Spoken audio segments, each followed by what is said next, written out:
I'll check this channel out real quick. Yeah, cool. Yeah, he's certainly he's not afraid to go out there on the limb with various positions and whatnot.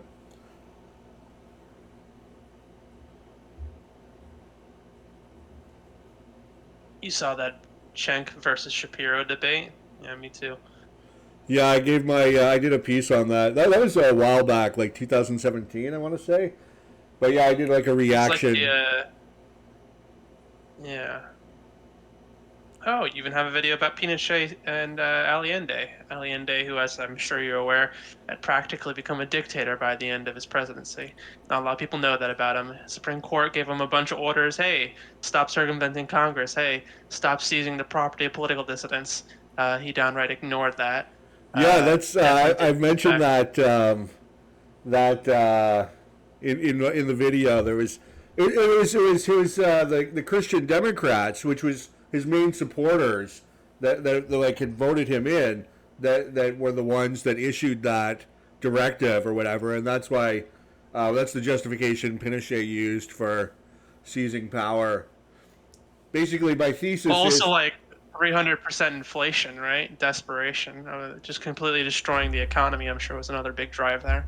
yeah, completely destroyed the economy. There's a great graph in Wikipedia showing the real wages over the course of Allende's 3 year tenure, and it's just like a dive, like just a nosedive, you know? Yeah, I have it right here, actually. I was looking it up myself. Is this the one you're referring to? Yeah, yeah, that's the one.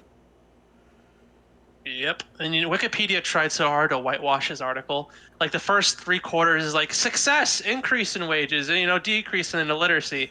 And then they have like the slightest little line where it's like, oh yeah, and inflation hit 300%. They really just try to cover up the bad shit on his Wikipedia page, like Wikipedia editors do in general, unfortunately.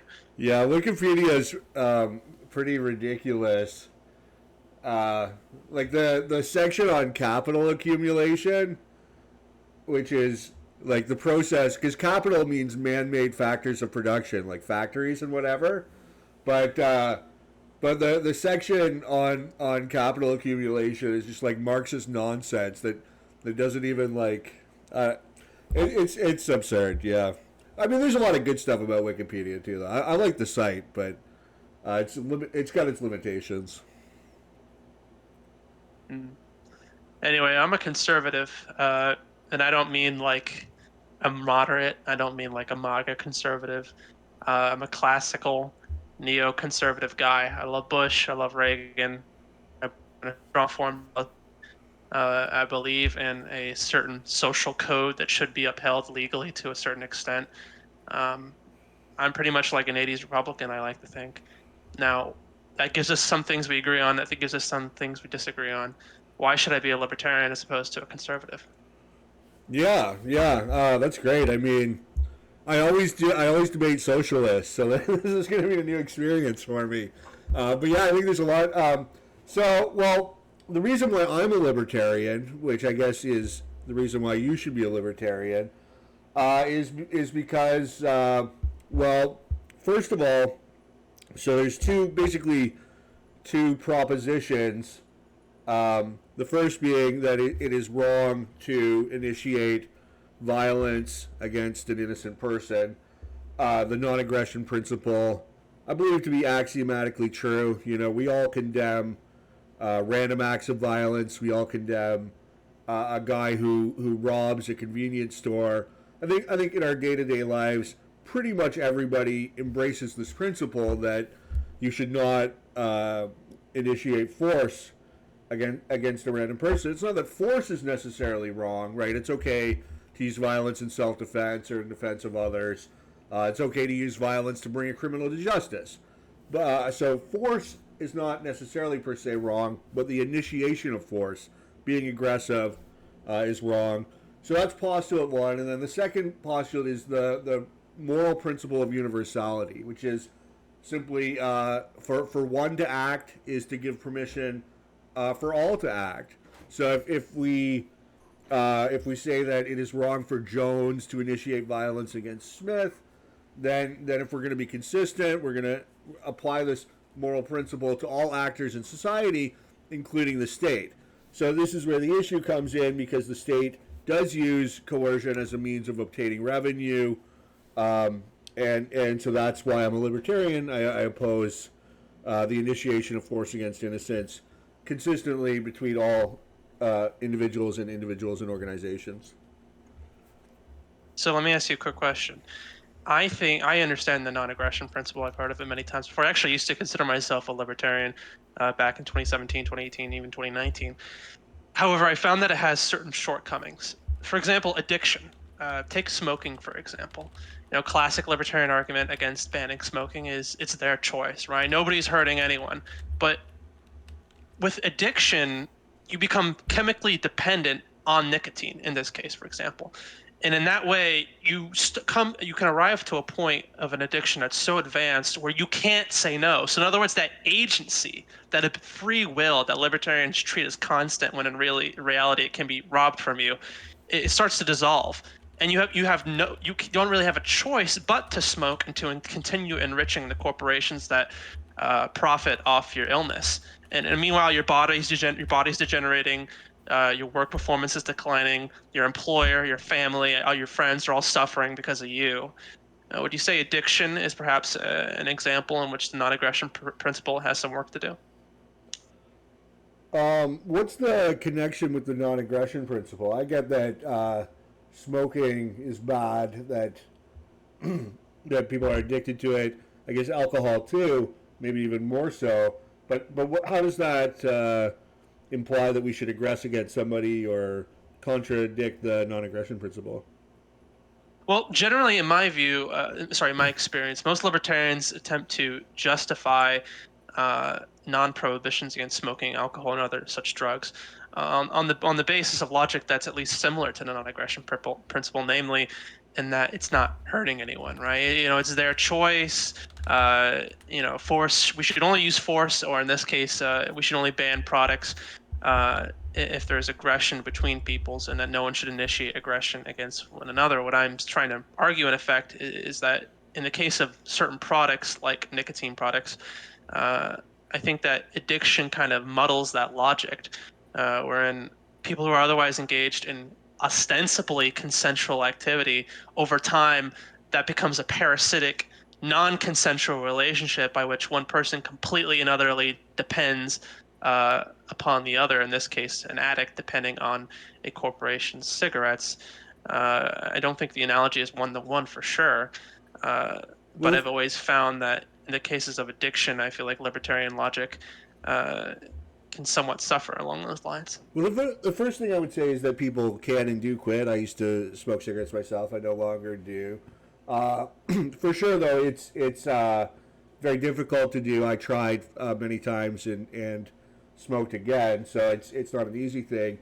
Um, yeah, the second thing I would say is that from the perspective of a smoker or a non-smoker rather, smoking seems to be objectively bad, but I don't think we can really say that necessarily. Like, there's obvious harmful effects to one's health, but there's also benefits in the form of the pleasure of smoking.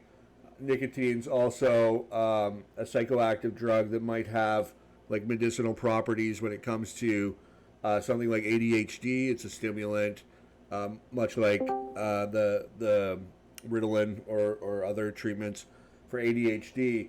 So there might be some benefits to smoking, and that, like, what I mean to say is that nobody can really evaluate another person's decision. Only the individual in question is aware of their ends and the means available to them to achieve their ends. So we can say, I want to do this in their place, but we can't really say that objectively they're making a bad decision. I think there's really no such thing as being able to evaluate another person's choices and actions.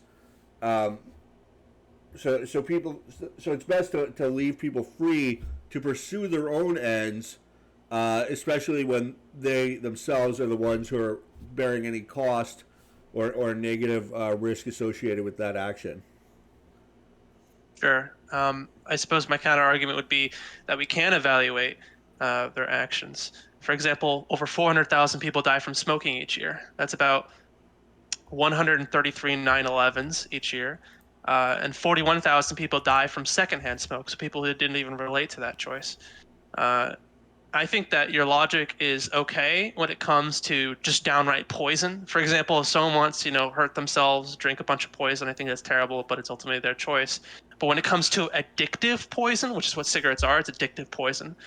It's the addictiveness that I think muddles your argument because your argument's based on freedom, right? It's their right, it's their autonomy. We should respect that. It's their choice. What I'm trying to say is that when you have an addiction so strong, a nicotine addiction is nicotine is one of the most addictive substances on earth. It's more addictive than alcohol. It's more addictive than cocaine. It's a shock. It's surprising. It's still legal.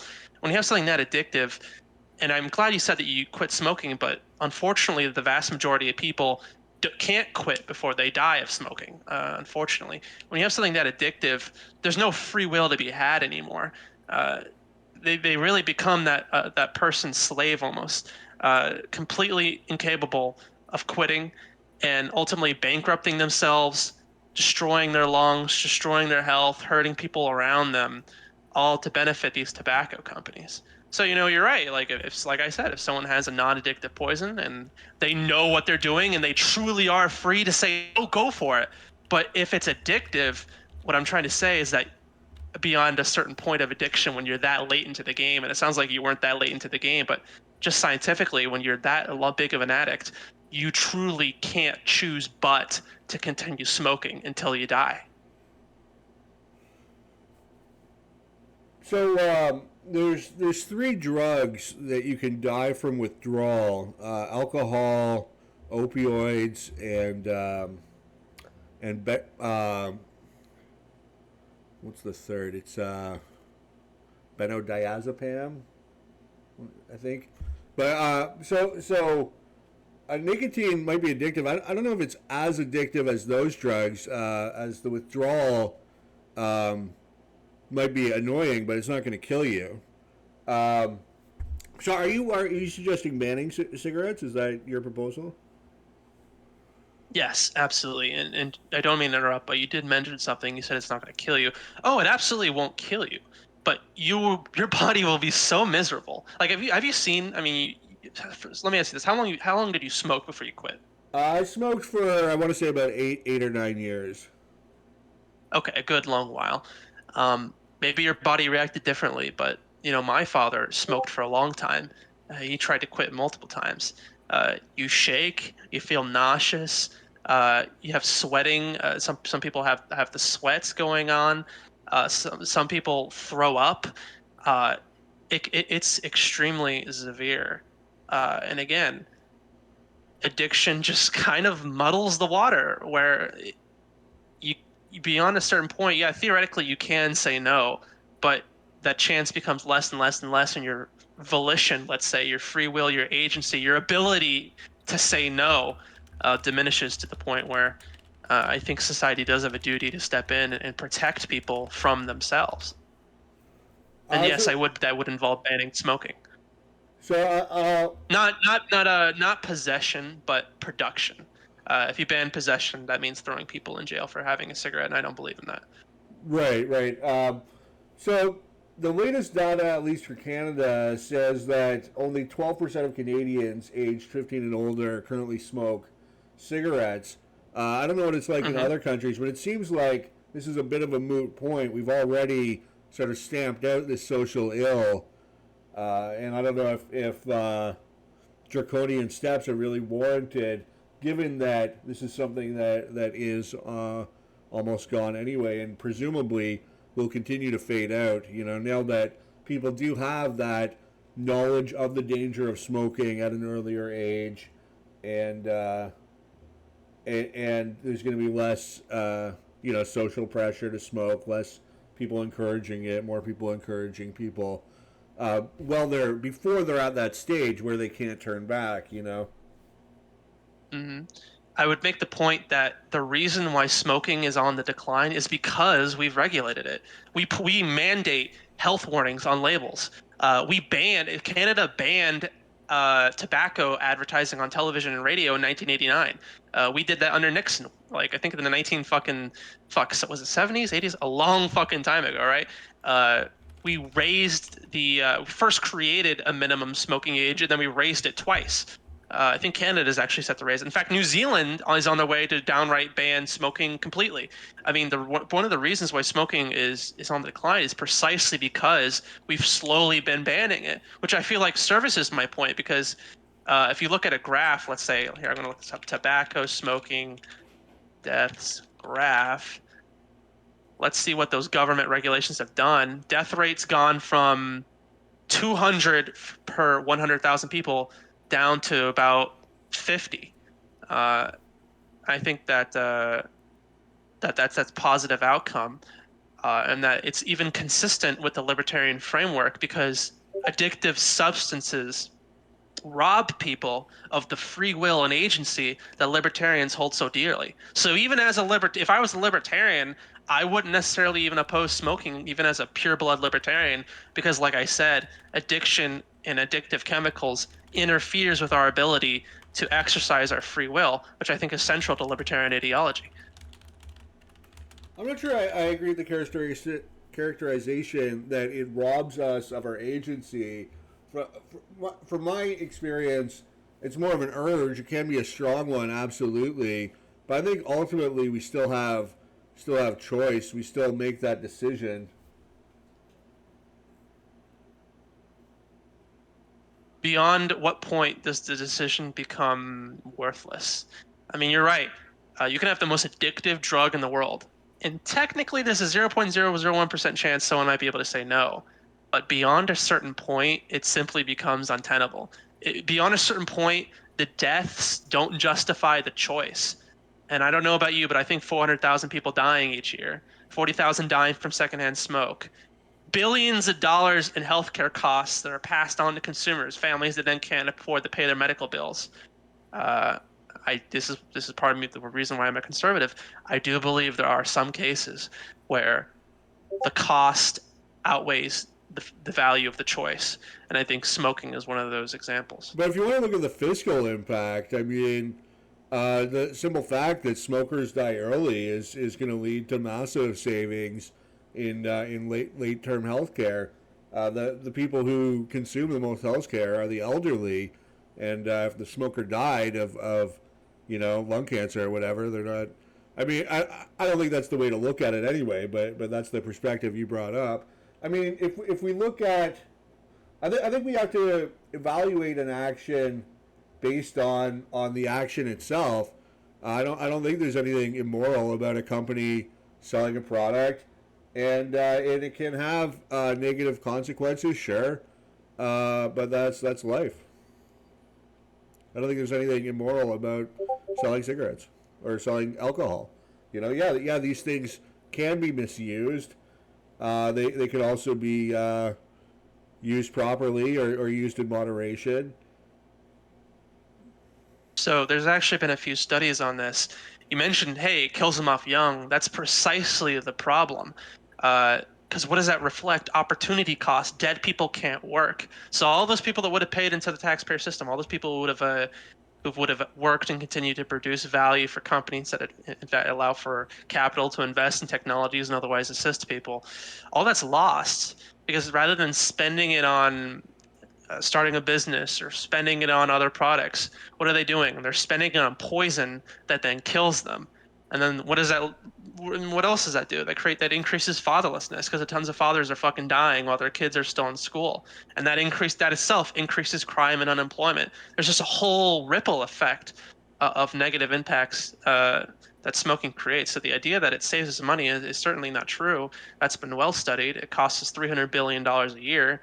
Uh, I still remember when I was way, way young, when I first started getting into politics, Republicans were bitching about a $1.2 trillion Obama budget. If smoking were to just get Thanos snapped over a year, we'd have $300 billion in savings at least, probably more. Uh, every single year. So you look at the moral side, it's wrong. It's wrong for companies to get rich poisoning people to death. You look at the libertarian side, it's wrong because addiction contaminates and dilutes your free will to begin with. You look at the fiscal side, it's wrong. It doesn't make any sense. It's costing us money. There's just simply no good argument, in my opinion, to keep smoking legal at this point. Now, I don't believe in banning possession, right? Because I don't want to throw people in jail for having a cigarette. That's stupid. More specifically, I believe in banning the corporate manufacture of tobacco. So no one's going to produce it anymore. It's legal to smoke it if you got it, but I think we should go the path of what New Zealand is doing, which is a slow phase out and helping existing addicts uh, get off their addictions and ultimately rebuild their lives and their health. I think there's a lot of things that, I mean, by that logic, like, would you support a ban on alcohol as well? One quick second, a friend just messaged me something important. Sorry. No, take your time. Do you mind if I invite him? He's interested in joining. Yeah, please.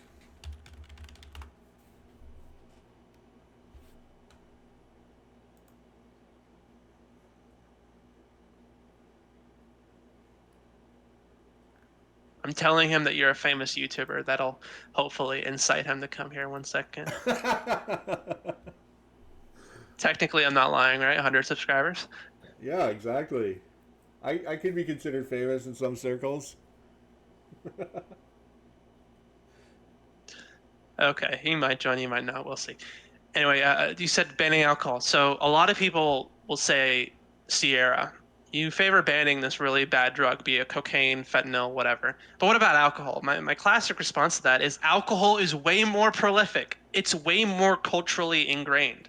I think like 4 times as many people drink as they do smoke these days. Alcohol, if enough of society does something and does it religiously, and it's ingrained into our psyche and culture, banning it costs more than not. That's the lesson we ultimately learned during the prohibition. So you're right. My logic rings true with alcohol. Addictive, harmful, even more addictive potentially. Some studies suggest that addictive, harmful, bad fiscally, bad morally. But unfortunately, so many people drink it that the government's just powerless to stop it. So philosophically, I'd say yes, we should ban alcohol, but as a policymaker, I'd say it's impossible, and we ultimately can't. And we saw the downsides of prohibition when alcohol was banned. As I just said, yeah, uh, increase in crime, increase in extortion. Criminals like Al Capone were empowered. Um, Maybe now some studies suggest that alcohol consumption has slightly gone down, like my generation, Generation Z. Uh, Recent studies suggested that 40% of us don't drink regularly, and that 20% of us don't drink at all. Like I'm a complete abstainer. My father was an addict. He was a drug addict and alcoholic. He's now a gang member. I haven't seen him in years. So like because of that, I've just taken upon myself to not drink at all, not smoke at all, not do any drugs. 20% of my generation agrees with me. Ultimately, rejecting alcohol is a choice that we're all going to have to make. But when it comes to something that's more niche, something that's more small scale, something the government can combat, because already, as you mentioned earlier, so many people are rejecting it, as with the case of tobacco, I think the government is powerful enough to step in without creating a Capone type situation. What about marijuana? Marijuana. Marijuana is more popular than more popular than tobacco these days, but less popular than alcohol. I don't know.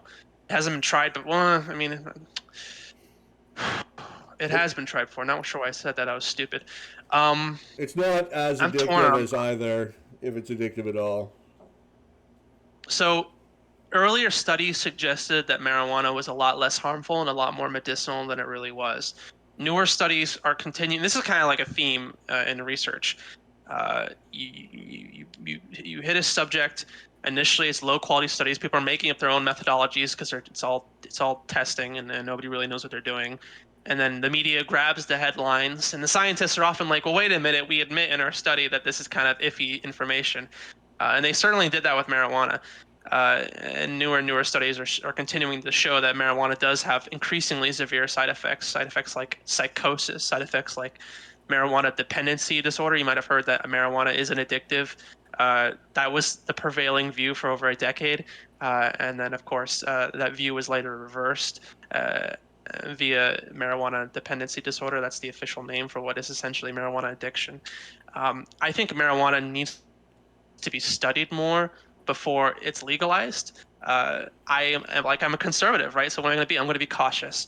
I think ultimately more research needs to be done before we legalize something, because once you legalize it, it's way harder to re-legalize it because of the policy work, right? People say, well, you legalized it a decade ago. Why would you ban it now? It'd be very difficult.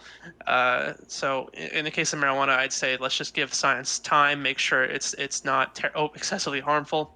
And if it is, then we ban it. And if we keep it banned, and if it's not, then we can discuss legalization. Sure. Are there any other drugs you support legalization of? No, Psilocybin mushrooms, MDMA? No, straight no. across the And some of board. that's Keep them all because banned. I know they're harmful, and some of that's simply because I haven't researched those drugs, so I don't have an opinion. Like you mentioned, psilocybin, I don't know. I haven't researched shrooms. I haven't researched LSD. I don't know. I'm inclined to think they were banned for a reason, but also government's very incompetent, has banned a lot of things that shouldn't ban. So I don't know. I just have to admit the truth and plead ignorance there. All right, fair enough. Yeah, my position is I want all drugs legalized. I think that the war on drugs has been a disaster, uh, fiscally to our civil liberties, and ultimately, I don't think that drug use has decreased substantially. I think that it's a waste of money, and that drug addiction and drug use is should be more of a medical or social, treated more as a medical or social problem and less as a criminal problem. hmm My response would be the same as tobacco. In the case of non-addictive drugs, sure. But in the case of addictive drugs, that's very dangerous. That leads to intergenerational addiction, by which companies target specific demographics. And there's been evidence of this. They target specific demographics in their advertising because they know they're more prone to this type of manipulation. Uh, and their fathers get addicted, and then their fathers share the drugs with the kids, and then that impacts them. And it's just what does that do statistically? It damages their health to varying degrees depending on the drug. It damages their economic livelihoods to varying degrees depending on the drug. It damages their educational opportunities. And this goes back to what I said earlier, which is that in some cases, if the poison in question is poisonous enough and the damage in question is extensive enough, we do need to protect people from themselves. And I think that drug addiction for most drugs is an excellent example of that. And I get it's very attractive to just say, respect their freedom, but freedom from what? Freedom to poison themselves or freedom from companies who seek to profit off of poisoning them? I think it ultimately depends on how you look at it. I look at it the latter way. I see a lot of people trying to make money off of killing others, and I think that's immoral and that should be stopped. I think there's also some other issues, like you have welfare, and that can subsidize the decisions that people are making. Like it's one thing if somebody makes a bad decision and has to bear the burden of that decision themselves. It's another if sort of the state steps in and the taxpayer is forced to subsidize that person's decision. That's another hmm story. I think that's an excellent point, and I think not to use your own point against you, but I think libertarians often fail to realize, no offense, that decisions aren't isolated. They aren't isometric. They're sticky. If I make a decision, it's not just impacting me, it's impacting those around me. If I smoke a cigarette as a father, who gets hurt? My kids, my wife. They have to inhale that secondhand smoke. They have to pay for my medical bills, or at least suffer from me having to pay those medical bills. My employer is damaged. I'm not as productive. They're losing money. And in turn, the consumers have to pay more because the company's losing money, which forces them to raise prices. Maybe my coworkers are suffering now because the company has to cut wages. You take millions of addicts, and the damage that can do to society is utterly immense. Uh, and I feel like that logic nut doesn't just apply to drugs, but applies to a lot of things. It applies to prostitution. Good God. So many studies. Amazing Harvard study found that no matter in what way prostitution is legalized or decriminalized, no matter which government has done it, Sweden, Germany, France, Britain, etc., it increases rates of human trafficking. And again, the classic libertarian response will be, woman's right, woman's body, woman's choice. But good God, your choices can impact others. And in that way, you are violating the non-aggression people. Even if you're doing a quote unquote victimless crime, I think that in the vast majority of circumstances, every choice has consequences. And then again, it goes back to what I said earlier. If the danger is high enough, if the consequences are severe enough, the cost of your choice outweighs the value of choice itself.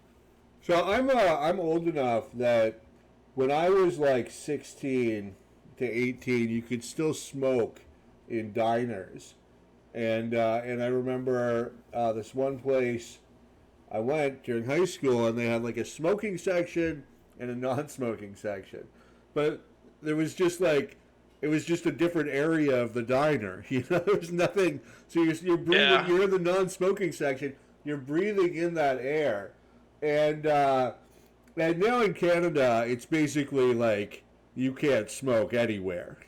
Like anywhere. So Mm. it's very strict.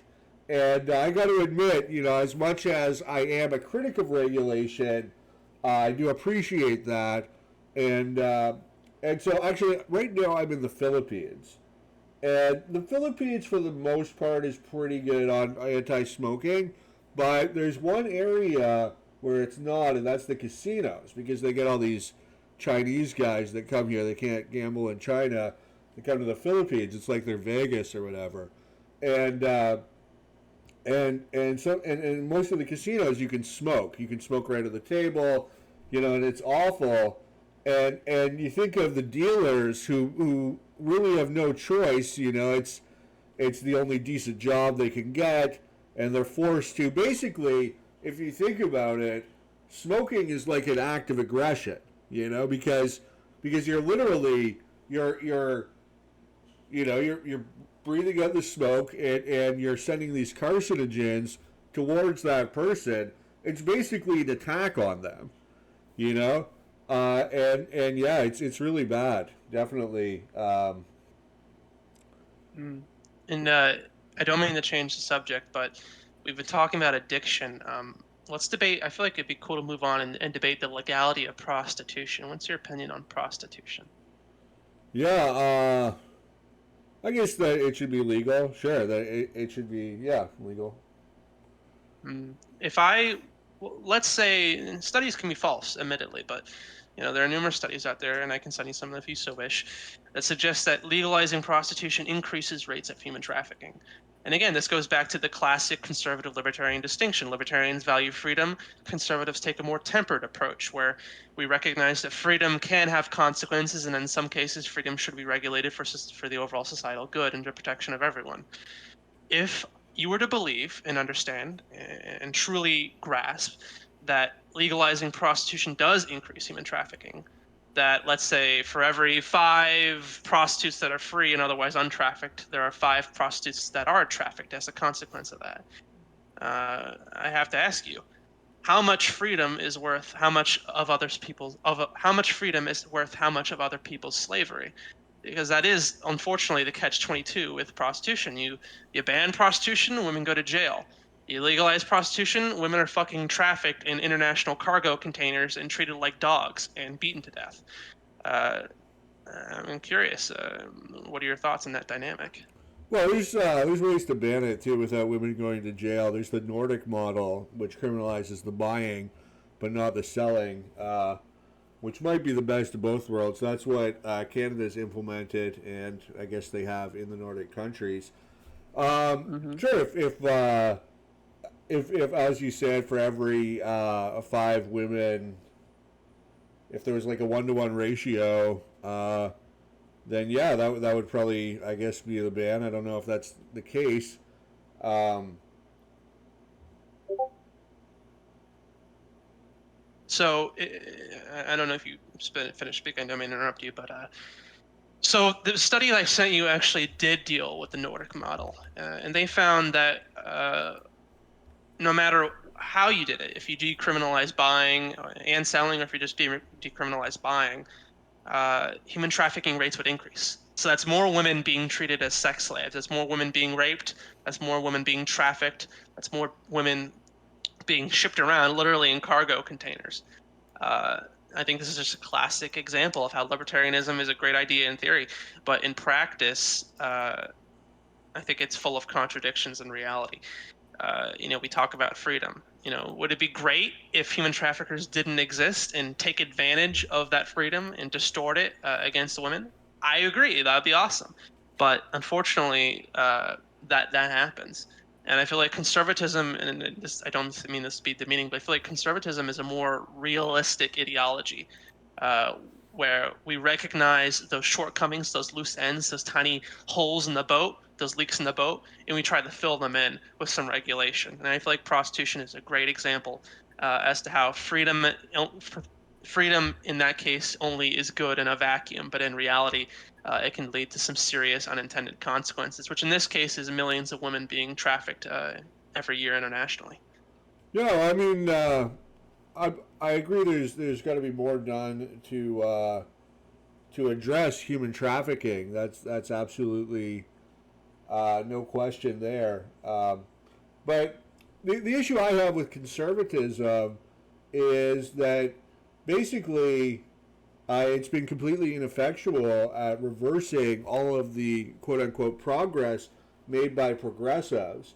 And I think that the reason that why that happens is because conservatism takes a very milk toast approach and says, okay, slow down. We can't necessarily afford all these new programs or whatever without ever challenging the fundamental premise of whether we should have these at all. So, I mean, we've seen at least through the 20th century, the onward march of progressivism, of statism and interventionism, and I feel that conservatism is ultimately powerless to reverse that trend because it does take such a measured, cautious approach and doesn't advocate for any sort of radical reversion of the progressive program.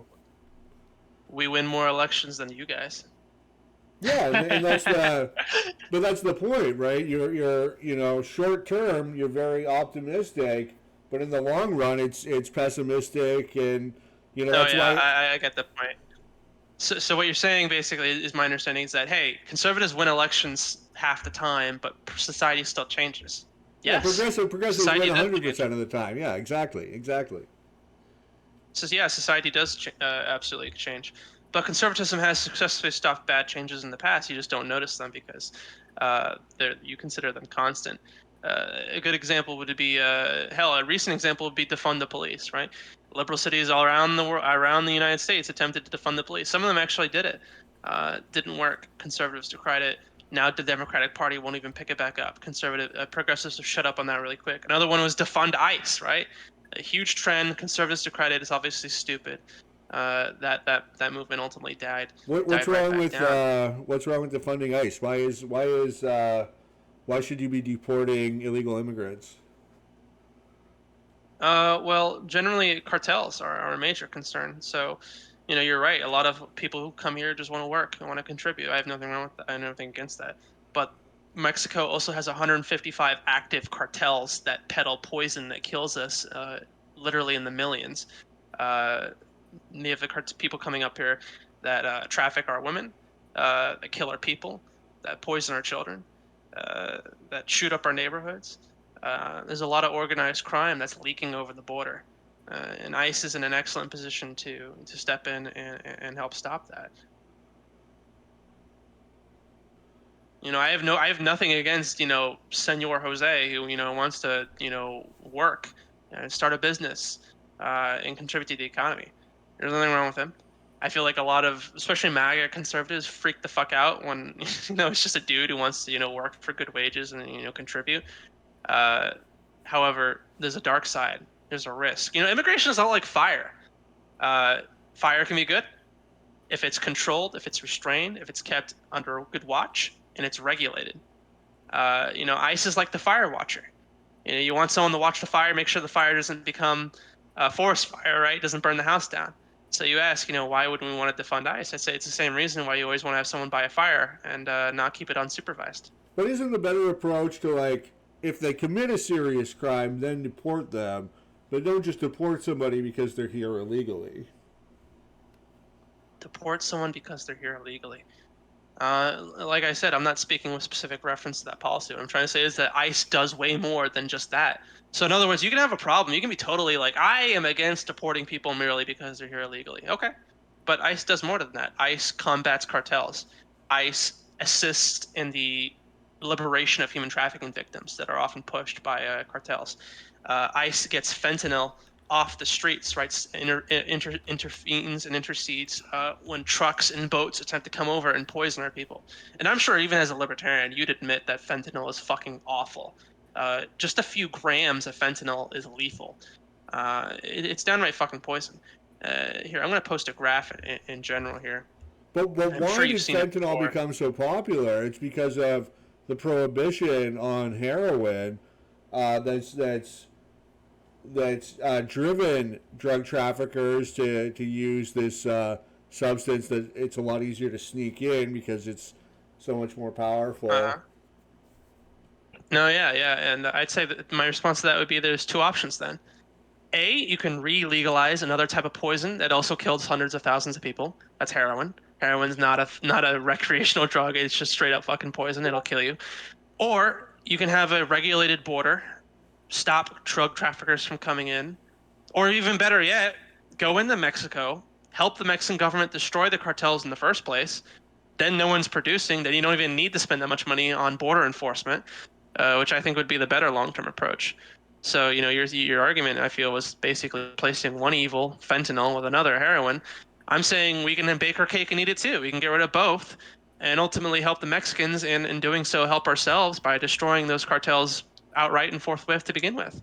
Uh, and there's three ways that works. It works morally because it's our Christian duty to help our neighbors. It's our civic duty to help our people. It works fiscally because the amount of money, and I'm sure as a libertarian you definitely know all the statistics. I don't need to lecture you about how much money we spend on throwing our own people in jail for being addicts of Mexican drugs. So fiscally, it absolutely makes sense to do that. And C, strategically, taking the fight directly to the cartels and eliminating them would deter future organization of criminal activity elsewhere, like in Myanmar, where it's currently blossoming, or Indonesia. Indonesia is a major human trafficking hub.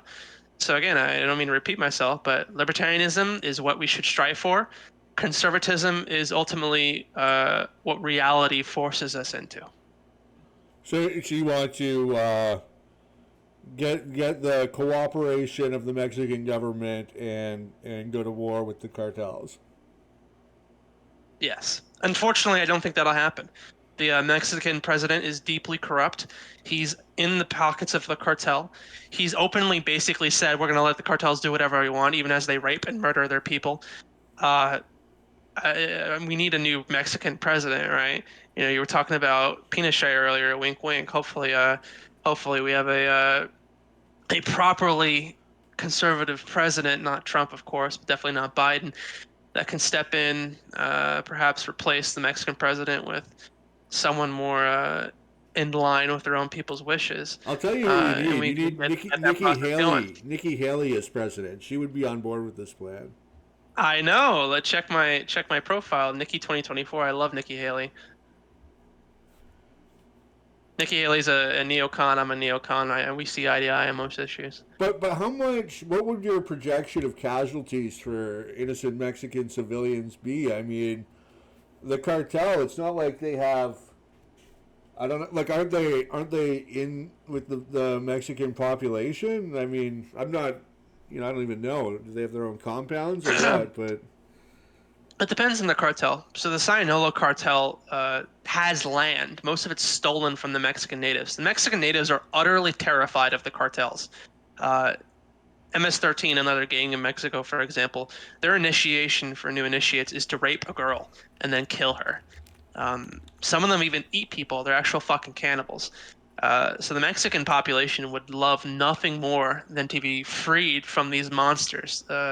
These guys are just utterly inhuman.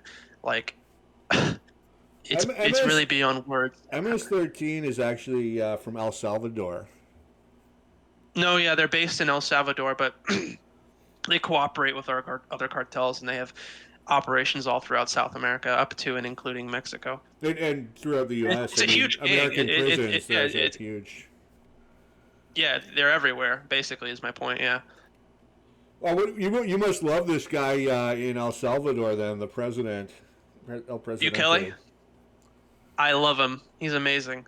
Um, he's an authoritarian, as in, you know, uh, he is taking strong governmental steps to stop crime. But I think it's ultimately a great example of my earlier point, which is sometimes those steps are needed, and the elimination of choice temporarily is outweighed by the value in lives saved and trouble saved. Uh, the El Salvadoran crime rate crashed by 95%. You went from thousands of murders to not a single murder in 8 months. Uh, I think it's an excellent example of how, like I said earlier, libertarianism is something we should strive for, but conservatism is ultimately something that we have to settle for as forced upon us by reality. I loved what people were saying too. Is like, but how do you tell who's the gang member? And they're like, well, the face tattoos, you know. Yeah, if you look at the videos, every single video, every single photo, all of them have gang tattoos, right? They're because they were so powerful. They were so in control, right? They were literally charging people tolls. They were collecting double taxes. They were quasi governments.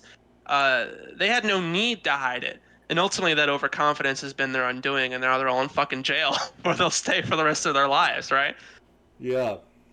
Yeah, no, I Fuck think it's those guys. a very interesting social experiment. And, one of the things that um, Ben Shapiro said when they asked him, how would you fix Detroit? And he said, well, it's not going to be popular, but the first thing you have to do, you just send in the police. As much police, you just got to break all the crime and make it a safe place, and then society can flourish. So, uh, I'm not sure that doesn't necessarily works for every situation, but it's definitely an idea. I mean, you have to have uh, like freedom from force in order to have a society in the first place. If you're being coerced, if you're being victimized, like libertarians like to view the state as a criminal organization, which I submit it is, but they're not the only criminal organization. There's private criminals too who can be very, very bad as well. Hmm. So, do you want to talk about taxation next, particularly the justification and morality of taxation? Absolutely, yeah, that's a great topic. So So, I, obviously, I, I don't mean to preempt you, but I would suspect that you're going to say taxation is theft. It's an immoral act. But what I'm really curious is, do you think it's ultimately necessary, though? no, I don't think it's necessary. I think you can have just a market economy without any taxes. Really? Yeah. How would you pay for the military? So one thing that David Friedman suggests is it's organized along the basis of a nonprofit with a small cadre of professional soldiers and then widespread volunteer like reservists. So, a militia, Yeah, a or volunteer militia. yeah, that'd be obviously pretty limited in size. So, who would pay for the planes and the tanks? Who would organize the R&D? Well, it'd be a nonprofit, so they collect from Who'd control our nuclear missiles? if you even have nuclear missiles. I don't think you can really have nuclear missiles. I don't think you ever really use them morally. So you want to denuclearize? Well, Canada doesn't even have any nukes to begin with, so there's They a don't have nukes because we have nukes. We protect them. yeah, yeah. So who's going to protect us? Because, like, again, libertarianism, idealistic, great, but reality is that there's China, there's Russia, there are other states that want to kill us and will mass murder us at the first opportunity. If we get rid of our nukes, we will be nuked. If we disarm our military, we will be invaded because we are the wealthiest nation on earth. We are a giant money bag. And think of it like a bank. If we're a giant bank, what are you basically saying? You're saying, let's fire the guards. Let's sell off the bank vault because you know what? I don't think guards are moral. I don't think bank vaults are very moral. Let's have a completely open society. But an open society is ultimately one in which our enemies can shove their hands in and steal everything that we got. Well, I'm not so sure that China or Russia would invade. I mean, uh, historically, these are not hyper aggressive nations. Uh, Russia isn't a hyper-aggressive nation, really. no, no, it's not. Oh, okay. So, for example, how can you say that? I'm sorry, I'm a history major. Uh, how can you say Russia's not a hyper-aggressive nation? Why? Okay. How do you think Russia got to be the largest country on Earth? Uh, I'm not sure. They invaded all of their neighbors. They took their shit and murdered them. Okay, but when? Like, They've been doing it since their existence, and they're doing it right now. They've been doing it continuously, nonstop for 5, 6 centuries. I mean, just looking at You, the 20th century, like, I don't think they've been that aggressive. Sure, I mean, they invaded the, Afghanistan, they invaded the, Ukraine. yeah, like tons of proxy wars. They funded the Vietnamese. They funded an invasion of Afghanistan. They funded a series of proxy wars. And the only reason they weren't as aggressive as they were before is because of us, because we had the nukes, because we were building our military, because we were making these tanks, because we had Reagan come in and increase military spending and ultimately force uh, the Soviets to find half measures and try to exert their will via half measures. I hate to say it, but like I keep repeating myself. I'm sure it must be annoying, but it's true. Libertarianism is great. I would love it if we didn't need to spend money in the military. I'd love it if we didn't need taxes. But bro, there are other states that don't share your libertarian ideology. The thing They're is that expansionists, they're the, imperialists, they want to kill you, and they will at the first opportunity. the thing is that the Russian economic system was so weak that they were a paper tiger. I mean, they had trouble producing basic consumer goods for their people, and I don't think they were quite the threat that conservatives portrayed them as. Yeah, so maybe I should just use an analogy. So let's say you move into a neighborhood, and let's say you have your car parked out in the front driveway. Do you leave your car door locked or unlocked? Now you don't know that a robber might come in and break your shit and bust in your car and take it. But you know it could happen. Do you lock your door or do you leave it unlocked? And if you leave it locked, why would you do that? Okay, look at the lead up to World War II. Okay, the United States did not have much of an army when World War II began. They were like 13th in the world. Okay, but what they did have was a large population and a large industrial base. And that industrial base was able to be retooled very quickly to start pumping out tanks and fighter jets and whatnot. And within a few Hmm. years, they were able to have a massive fighting force. So I think what you really need in order to mount a national defense is a large population and a large industrial base, rather than not necessarily a lot of military spending today. What we should be doing is encouraging immigration and industrial development via no taxes. So the only reason we ever got to that point of industrialization, that only happened after Hitler took over Poland and France and Belgium and Luxembourg and Norway and Denmark. Uh, by that point, it already killed tens of millions of people. Um, you're right. You're right. Like theoretically, we could disarm and then wait for our enemies to attack us. But the problem is that they then have the initiative. They can make those gains. They can kill all those millions of people, and then we'll have to fight even harder to take it back, like we did. World War II is one of the deadliest wars in history. Over 150 million people were casualties. Over 100 million people were dead specifically. And I think one of the lessons we learned was that disarmament doesn't work. What did Britain do after World War One? It's the last war. No more wars. Let's disarm. What did France do? Disarm. Uh, And what did that allow? It allowed their neighbors, who were dominated by non-libertarians, to say the least, who wanted to kill them, who wanted to seize everything they had. And what did they do? They ultimately did it. They tried it, and they got very, very close. And even when they were defeated, it took 150 million dead people uh, to stop them.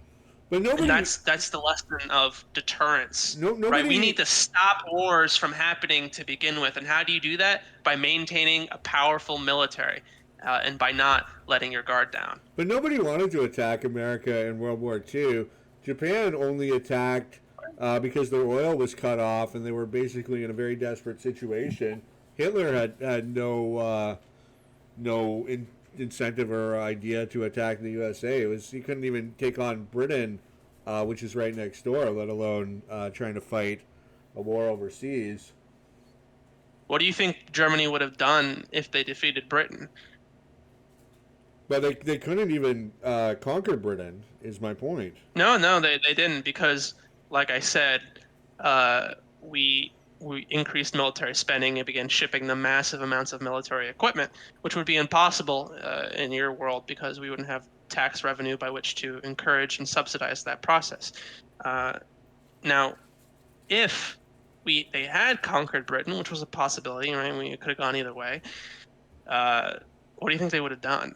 Like, there's this idea among isolationists that if we just fuck off and just withdraw and we disarm, we'll be protected. Nobody will come for us. But what do you think the Japanese would have done if they actually took down China? Who do you think their next target would be? You mentioned it earlier, like they needed oil. Guess who was the largest producer of oil in the world at that time? It was the America. United States. Yeah, they were selling Yeah, it Japan was all their the oil. and guess which state produced the most oil at that time? California, the East Coast, sorry, the West Coast, facing Japan. It doesn't take a lot of speculation to understand that if you let your enemies uh, get stronger by feasting off of their enemies, and they will ultimately turn to their next target. It gets bigger and bigger and bigger. Right, first it was Korea, then it was China, then it would have been the United States. We can't take that chance. Just you kind of dodged my question earlier. Why do we lock our cars? It's true we don't know that they will attack us, but it's best not to take that risk. And that's what I feel is a very strong argument for maintaining taxes and for maintaining a strong military presence around the world, is to mitigate the risk uh, of a conflict like that from ever happening again. It's If like you brushing your teeth, right? if you look at You know, Hitler's you actions at the start of World War II, really all he was doing was reunifying the German people, and I don't think he had any intent of which people? the Germanic people, like people Right. with So when German. you say German, you really mean like blue-eyed, blonde-haired Aryans, not the immigrants, not the Jews, not the homosexuals, Look, not the Roman Catholics, more like unifying 75% of Germany I'm not against the other 25%. I'm not pro Hitler or anything. I agree he was a very bad person. Okay, the Holocaust happened. He was an evil guy. My grandparents were Polish, and they were forced to flee and in fact were at one point captured by German soldiers. My point is simply this: that he didn't intend to conquer the world, but he was simply reunifying the Germanic people that had been splintered after World War One into these different areas. Even Poland, his intent was there was like a German city. That's what he wanted. He wanted to reclaim that German city, and then England made these guarantees to Poland, that said, well, we got your back. We're gonna help you fight, but they had no way of actually doing that, of getting their troops there, and Germany wanted to conquer the world. They actually made plans as early as 1941 in doing that. It was called Lebensraum. They wanted to conquer Norway. They wanted to conquer Denmark. They wanted to conquer Belgium. They wanted to conquer the Dutch. They wanted to conquer Luxembourg. They wanted to conquer France, including some French speaking parts. They wanted to conquer Ukraine. They wanted to conquer Estonia. They wanted to conquer Latvia. They wanted to conquer Lithuania. They wanted to conquer most of Russia. They wanted to conquer Georgia. They wanted to conquer Azerbaijan. And that was just like one step, right?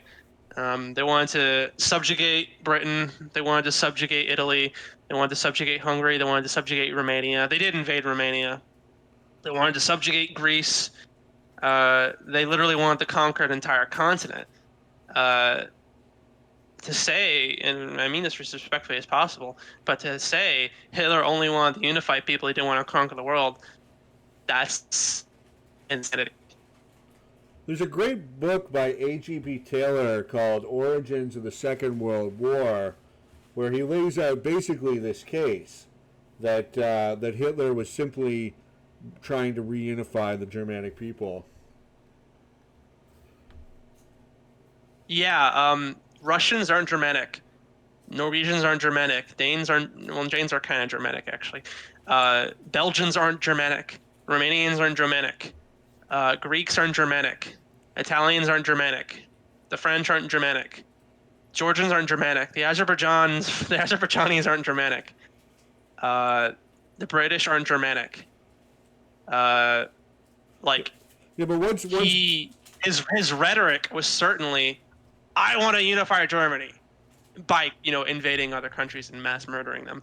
But in reality, the Nazis themselves had plans, and they were very good at documenting things. They wrote all this shit down. We found it. They were complete hypocrites, and they absolutely wanted to subjugate the world, including non-Germanics, and eventually exterminate and enslave them. no, I mean Hitler was a rational German statesman pursuing a traditional post-Versailles German policy. And I mean, don't you think it's a little convenient that all the guilt for World War II is attached to a single party, a defeated party?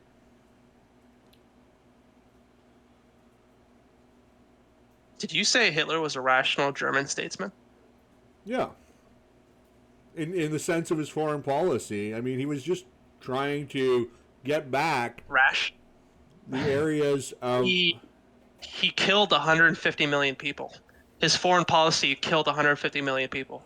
His foreign policy decreased the global population by 8%. His foreign policy started the largest war in the history of mankind. His foreign policy involved slave labor. His foreign policy involved mass rape and mass murder. His foreign policy involved gas chambers. Hitler was not rational. He was selfish. He was nihilistic. He was egomaniacal.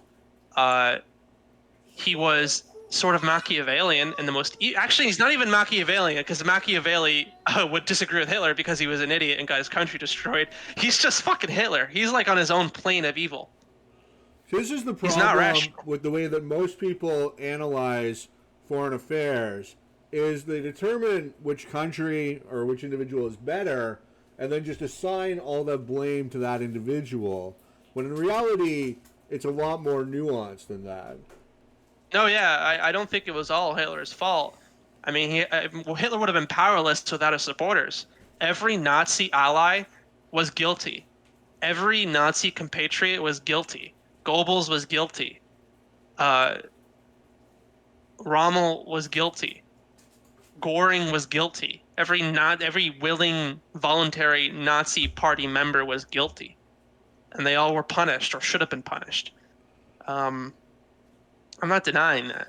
I'm just saying the statement Hitler was a rational German statesman is a little crazy, because I mean, there is no ideological system, including Nazism, by which Hitler can be viewed positively. Because what's Nazism, right? One of the themes, strength, right? We must advance our nation's goals at all costs. He got his nation destroyed. He got his nation cut in two. Germany lost more than 30% of its territory. I don't view Hitler positively. No, I'm just trying to say, like, he's not rational, and you said he was rational. I'm saying under no system, libertarianism, conservatism, socialism, or even Nazism itself, can Hitler be viewed as a rational guy, because he wasn't by any metric or any ideological system. He was just a bad dude and a failure. Hitler had no plans and no designs to go to war with England and France. That was not on his What? agenda. It was only What? after that was not his plan, not on his agenda. Period. He based his entire political identity on getting revenge on France and Britain. What do you think the stab in the back theory was? Why do you think he deliberately targeted Poland, right? Targeted Poland despite knowing that Poland had an alliance with France and Britain. Why do you think he did that with Czechoslovakia? Why do you think he didn't just stop at Sudetenland, the German aspects, but then annexed all of Czechoslovakia, even though none of it was German? He was trying to provoke a war with France and Germany. He wanted blood. He wanted revenge. I He disagree. wanted war. I disagree. No, he respected the British Empire. He did not want war with. He respected their hustle, but he wrote in his writings that they were under Jewish influence. He did not respect the British people. He respected British might because Nazis are all about might. They're all about power. Britain was powerful. They respected that, but they didn't respect Britain. They didn't respect the British people. They thought they were under the control of Jews. Hitler wrote about that extensively. I don't think there's any evidence he wanted war with Britain. No evidence that the guy who started a war with Britain wanted a war with Britain. No, he wanted to. No evidence. No. No evidence. Just the Munich conference didn't happen. The partitioning of Czechoslovakia didn't happen. Invasion of Poland didn't happen. The annexation of Memel didn't happen. Yeah, he wanted to reclaim The remilitarization of the Rhineland in specific violation of the terms of the treaty that Britain had consented to didn't happen. The renegotiation of the naval treaty that allowed Germany to